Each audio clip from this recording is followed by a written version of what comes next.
दिवाली का त्यौहार खुशियों का त्यौहार है। इस पाकीज़ा शुभ अवसर के मौके पर लोग घरों में दिए जलाकर, मिठाई बनाकर एक दूसरे को भाईचारे और मोहब्बत का पैगाम देते हैं। टीटागढ़ बाजार में दिवाली के अवसर पर आतिशबाजी खरीदने वालों की भीड़ दिखाई दी। साथ ही साथ घरों को दिए की रोशनी से जगमगाने के लिए लाइटिंग की खरीदारों के लिए लोगों की भीड़ भी देखने को मिली।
Sana Medical Hall.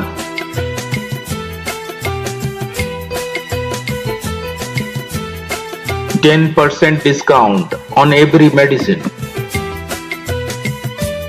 Oxygen cylinder also available.